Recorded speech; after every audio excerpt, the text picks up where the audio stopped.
She stood alone in her living room, hands trembling as she held a letter she never thought she'd see. The paper was yellowed, creased, and sealed with handwriting she recognized instantly, even after 50 years. Eleanor's breath caught in her throat. Outside, thunder rumbled like a warning. For 5 decades, she had believed her husband died a hero, that his story ended on a battlefield halfway across the world. But tonight, standing in the dim light of her lamp, staring at words written by a man long dead, she realized everything she knew was a lie. The knock at the door made her jump. Her heart pounded. She wasn't expecting anyone, especially not at this hour, especially not with a secret this heavy sitting in her palm.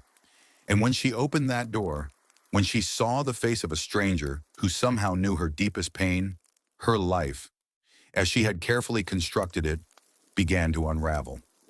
At 73 years old, Eleanor thought her story was already written. But tonight, she was about to discover it had only just begun. Hello and welcome. Let us know in the comments where you're watching us from. Don't forget to subscribe to this channel and leave a like. Enjoy listening. But before the later, Eleanor Bennett had lived in the same quiet town in Ohio for her entire life. To her neighbors, she was the kind woman who tended her roses every morning, the widow who never remarried, the grandmother who baked pies for church fundraisers. Everyone knew her story, or at least they thought they did. Her husband, Thomas, had been a soldier. He'd left for service when they were newlyweds and never came home. She wore his memory like a veil, respectful, distant, untouchable. But what no one knew, not even Eleanor herself, was that Thomas had left behind more than memories. He had left behind a secret, one that had been buried for half a century, one that a stranger was now bringing to her doorstep. Why would someone appear after all these years? What had Thomas hidden from the woman he promised to love forever? And why now, when Eleanor had finally made peace with her grief, was the past returning to haunt her? Eleanor was 22 when she met Thomas. It was 1952, and she had just started working as a secretary at a local law firm. Thomas walked in one afternoon, confident and charming, looking for help with some paperwork. He had dark hair, kind eyes, and a smile that made her forget what she was typing. They talked for hours that day. He told her about his dreams of becoming a teacher, of having a family, of building a quiet life somewhere peaceful. She told him about her love for books, her hope to travel, her fear that she'd never leave her small town. Within 6 months, they were married. It was a simple ceremony, just family and a few friends, but Eleanor had never felt happier. She still remembered the way Thomas held her hand during their vows, the way he whispered promises in her ear as they danced. They rented a tiny apartment above a bakery. Every morning she woke to the smell of fresh bread and the warmth of his arms around her. They talked about children, about the house they'd buy one day, about growing old together. But then the letter came. Thomas had been drafted. He tried to stay calm, tried to reassure her that he'd be back before she knew it, but Eleanor saw the fear in his eyes. The night before he left, they sat on their bed in silence. She held him tight, memorizing the feel of him, the sound of his breathing. He kissed her forehead and said, "No matter what happens, remember I love you, always." 3 months later, she received the telegram. Thomas had been killed in action. No details, no body, just gone. Eleanor's world collapsed. She stopped eating, stopped sleeping. Her friends tried to help, but grief had swallowed her whole. Her best friend, Martha, was the only one who stayed, visiting every day, forcing Eleanor to drink tea, to get out of bed, to keep living. Slowly, painfully, Eleanor learned to survive. She never remarried. She told herself that Thomas was her one great love, and that was enough. She threw herself into volunteer work, into helping others, into being the person everyone could rely on. But at night, when the house was silent and empty, she still felt the ache of his absence. Years passed, decades. Her hair turned gray, her hands grew frail. Her grandson, David, would visit on weekends, bringing laughter and light into her quiet life. She loved him fiercely, poured all her unspent love into him. And she thought finally that she had made peace with her past. She thought the story was over. She was wrong. It was a Tuesday evening when the knock came. Eleanor had just finished washing her dinner dishes, her hands still damp when she heard it. She wasn't expecting anyone. David had called earlier that week, and Martha usually phoned before stopping by. She hesitated, then walked slowly to the door, her joints stiff from the cold. When she opened it, a man stood on her porch. He was tall, older, maybe late 70s, with silver hair and a worn leather jacket. His face was lined with years, but his eyes were sharp, alert. He looked at her with a mixture of sadness and something else. Recognition. "Mrs. Bennett?" he asked, his voice low and careful. Eleanor frowned. "Yes. Can I help you?" The man glanced down, then back at her. "My name is Harold. I knew your husband, Thomas." The words hit her like a punch. Her breath caught. She gripped the doorframe. "What?" Harold reached into his jacket and pulled out an envelope. It was old, the edges frayed, the paper faded. "He left this for you. I've been carrying it for a long time. I think it's time you had it." Eleanor stared at the envelope. Her name was written on the front in Thomas's handwriting. Her heart pounded so hard she could hear it in her ears. She took the envelope with shaking hands. "I don't understand. Thomas died 50 years ago. How do you—" Harold's expression softened. "I know this is a shock, but please read it. And if you have questions, I'll be here." Eleanor wanted to slam the door, to tell him he was lying, that this was some cruel joke. But something stopped her. Maybe it was the sincerity in his eyes. Maybe it was the handwriting she still recognized after all these years. She nodded slowly. "Come in." Harold stepped inside and Eleanor led him to the living room. Her hands trembled as she sat down on the couch. She stared at the envelope for a long moment, afraid to open it, afraid of what it might say. Finally, she tore it open. The letter inside was written in Thomas's hand, dated just days before he died. Her eyes scanned the first few lines and her breath stopped. "If you are reading this, it means they finally told you the truth. Eleanor, I need you to know that everything I did to protect you. But there are things you don't know, things I couldn't tell you, and if I don't make it back, you deserve to know who I really was." Eleanor's hands shook. She looked up at Harold, her voice barely a whisper. "What does this mean? What truth?" Harold sat across from her, his expression pained. "Thomas wasn't just a soldier, Mrs. Bennett. He was part of something bigger, something dangerous. And what happened to him, it wasn't what they told you." Eleanor felt the room tilt. No, this can't be real. If this story has your heart racing, comment, "I'm still watching." Let's see who's truly following till the end. Eleanor couldn't move. She sat frozen, the letter clutched in her hands, her mind racing. Harold sat across from her, patient, waiting. Outside, rain began to fall, soft at first, then harder, drumming against the windows. Finally, Eleanor found her voice. "Tell me everything." Harold took a deep breath. "Thomas and I served together. We were part of a special unit, classified missions, things the public never knew about. We were close, like brothers. But there was a mission that went wrong. We were sent to gather intelligence, but we were betrayed. Someone on our side sold us out. We were ambushed." Eleanor's chest tightened. "And Thomas?" Harold's voice dropped. "He saved my life. We were pinned down, and he drew fire so I could escape. I begged him to come with me, but he refused. He said he had to make sure I got out, that I got back to tell the truth. He made me promise something that night." "What?" Eleanor whispered. Harold met her eyes. "He made me promise that if he didn't make it, I'd find you, that I'd make sure you were okay, that I'd tell you the truth when the time was right." Tears streamed down Eleanor's face. "Why didn't you come sooner? Why wait 50 years? Harold's voice cracked.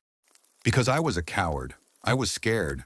I didn't know how to face you, how to tell you that I lived and he didn't. I tried to move on, to forget, but I couldn't. Every year I thought about you. And then a few months ago, I found something. Something Thomas left behind. Something that made me realize I couldn't wait any longer." Eleanor wiped her tears. "What did you find?" Harold reached into his bag and pulled out a small, worn notebook. His journal. "I found it in an old storage unit we used during the war." He wrote in it every day. And in the last entries, he wrote about you. about how much he loved you, about the life he wanted to build with you. But he also wrote about something else, something he was protecting. Eleanor took the journal with trembling hands. She opened it, and Thomas's handwriting filled the pages. Her heart ached as she read his words, his thoughts, his fears. And then she found the entry Harold had mentioned. It was dated 2 days before Thomas died. Eleanor, if something happens to me, I need you to know that I wasn't just fighting for my country. I was fighting to protect someone who will one day come to you. His name is Harold. He's a good man. Trust him. He'll tell you the truth when the time is right. I love you always. Eleanor closed the journal, her hands shaking. She looked at Harold, her voice barely audible. He knew. He knew he wasn't coming back. Harold nodded, his eyes wet. He was ready to sacrifice everything. For me, for you, for the mission. Eleanor felt a wave of emotions crash over her. Anger, grief, confusion. But also something else. Gratitude. Thomas had loved her so deeply that he'd given his life to protect the people he cared about. And now, 50 years later, that love had brought Harold to her door. Over the next few weeks, Eleanor and Harold spent hours together. He told her stories about Thomas, about their time in service, about the man he'd been when Eleanor wasn't there. She learned things she'd never known, saw sides of Thomas she'd never seen. And slowly, painfully, she began to piece together the truth. She also began her own search. She visited the old military archives, digging through records, trying to find answers. She talked to Thomas's surviving friends, though most of them were gone. And one day, while cleaning out her attic, she found a box she'd never opened. Inside were letters, photos, and a small tape recorder. Her hands shook as she pressed play. Thomas's voice filled the room. Eleanor, if you're hearing this, it means I didn't make it. I'm so sorry. I wanted to give you the life we dreamed of. I wanted to grow old with you, but life had other plans. I need you to know that I loved you more than anything, and I need you to know that Harold is a good man. If he comes to you, trust him. He'll take care of you. Please don't spend the rest of your life alone. You deserve to be happy. Eleanor broke down, sobbing. For 50 years, she'd carried the weight of his loss, and now, hearing his voice, she realized he'd never wanted her to suffer. He'd wanted her to live. As the weeks passed, something unexpected happened. Eleanor and Harold grew closer. At first, it was just friendship, two people bonded by shared grief. But slowly, it became something more. They'd sit together in the evenings, drinking tea, talking about their lives. Harold told her about his own losses, his own regrets. And Eleanor, for the first time in decades, felt seen. She felt understood. One evening, as they sat by the window watching the rain, Harold reached for her hand. Eleanor, I know this is complicated. I know I'm just the messenger. But spending time with you, it's made me realize something. I've spent 50 years running from the past, but maybe the past brought me here for a reason. Eleanor looked at him, her heart pounding. What are you saying? Harold's voice was soft. I'm saying that I care about you, more than I should. And I know it's crazy, and I know you might not feel the same, but I had to tell you. Eleanor's eyes filled with tears. She'd spent so long believing her story was over. But now, sitting here with Harold, she realized maybe it wasn't. Maybe after all these years, life was giving her a second chance. Eleanor couldn't sleep that night. Harold's words echoed in her mind. She lay in bed staring at the ceiling, her thoughts racing. Could she really do this? Could she really let someone in after all these years? The next morning, she decided to finish what she'd started. She needed to know everything. She took the old storage box and went through it piece by piece. At the bottom, beneath the letters and photos, she found something she'd missed, a sealed envelope addressed to her. Her hands trembled as she opened it. Inside was another letter from Thomas, dated the day he died. Eleanor, if you're reading this, it means Harold found you. I'm so glad. I need to tell you the truth about something. The mission I'm on, it's not what you think. I'm not just a soldier. I was recruited for something else, something I couldn't tell you about. I was protecting someone important. Harold's family was targeted because of information his father had. I made it my mission to keep Harold safe, and I succeeded. but it cost me my life. I don't regret it. I did what I had to do. But Eleanor, I need you to understand something. Harold is a good man. He spent his whole life carrying guilt over my death. He thinks he should have saved me, but he didn't fail me. I chose to protect him, and I'd do it again. Please, if he comes to you, don't turn him away. He needs forgiveness. And you, my love, you need to keep living. You deserve happiness. You deserve love. Don't let my death be the end of your story. Let it be the beginning of something new. Eleanor's tears fell onto the paper. She read the letter again and again, Thomas's words sinking deep into her heart. He hadn't just died for his country. He'd died for a friend. And he'd wanted that friend to find her, to take care of her, to give her a reason to keep living. She thought about Harold, about the man who'd spent 50 years carrying the weight of survival. She thought about the way he looked at her, the gentleness in his voice, the sadness in his eyes. And she realized something. Thomas hadn't just sent Harold to tell her the truth. He'd sent him to give her a second chance at life. That evening, when Harold came by, Eleanor was waiting. She handed him the letter. "Read this." Harold's hands shook as he read Thomas's words. When he finished, he looked up at her, his eyes wet. "Eleanor, I don't know what to say." Eleanor stepped closer. "You don't have to say anything. I understand now. Thomas wanted this. He wanted you to find me. He wanted us to help each other heal." Harold's voice broke. "I've spent my whole life thinking I should have died that day instead of him." Eleanor reached out and took his hand. "But you didn't. You lived. And maybe that was the point. Maybe you were meant to be here, with me." Harold looked at her, and for the first time in 50 years, he felt the weight lift. "Do you really believe that?" Eleanor smiled through her tears. "I think Thomas believed it. And I think it's time we both stopped running from the past and started living for the future." Over the next few months, Eleanor and Harold's relationship deepened. They took long walks together, visited the places Thomas used to love, shared stories and memories. Eleanor introduced Harold to her grandson, David, who was skeptical at first but eventually saw how happy Harold made his grandmother. Martha, Eleanor's best friend, was thrilled. "I've been waiting 50 years for you to let someone in," she said, hugging Eleanor tight. "It's about time." Eleanor laughed, something she hadn't done in years. She felt lighter, freer, like a part of her that had been locked away was finally opening up. One evening, as they sat on Eleanor's porch watching the sunset, Harold turned to her. "Eleanor, I know we're both old. I know this is unconventional, but I want you to know that these past few months have been the happiest of my life."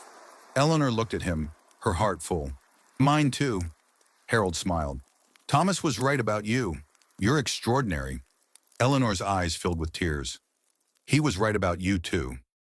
They sat in comfortable silence, watching the sky turn orange and pink. And for the first time in 50 years, Eleanor felt at peace. She realized that love didn't have an expiration date, that healing didn't have an age limit, that some losses led you to the very people you were meant to meet next. She thought about Thomas, about the man she'd loved with all her heart, and she knew somehow that he was smiling down at her, happy that she'd finally found her way back to life.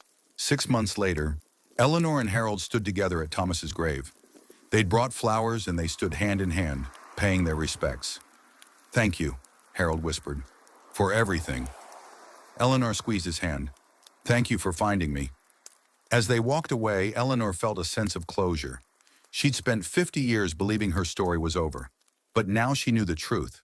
Her story wasn't over. It was just beginning a new chapter. So let me ask you this. What would you have done in Eleanor's place? Could you have opened your heart again after 50 years? Could you have forgiven the past and embraced a second chance at love? And what about Harold? Do you think he was right to wait so long? Or should he have come sooner? Do secrets protect us, or do they hurt us? These are questions we all face at some point in our lives. We all carry losses. We all carry regrets. But maybe, just maybe, those losses lead us to the very people we're meant to meet. Maybe the pain we endure prepares us for the love we're about to receive. Eleanor's story reminds us that it's never too late to start again, that love doesn't retire, that healing doesn't have an age limit, and that sometimes the people who come into our lives bring with them the gifts we never knew we needed. So I want to hear from you. Comment below and tell me, what would you have done? Would you have trusted Harold? Would you have opened that letter? Would you have let love in again? And if you think this story was powerful, wait until you hear what we have coming next. We have more stories that will touch your heart, challenge your beliefs, and make you think long after the video ends. So make sure you subscribe, hit that notification bell, and join us on this journey. Because every story we tell has a lesson, and every lesson has the power to change your life. Thank you for watching, and remember, your story isn't over. It's just beginning.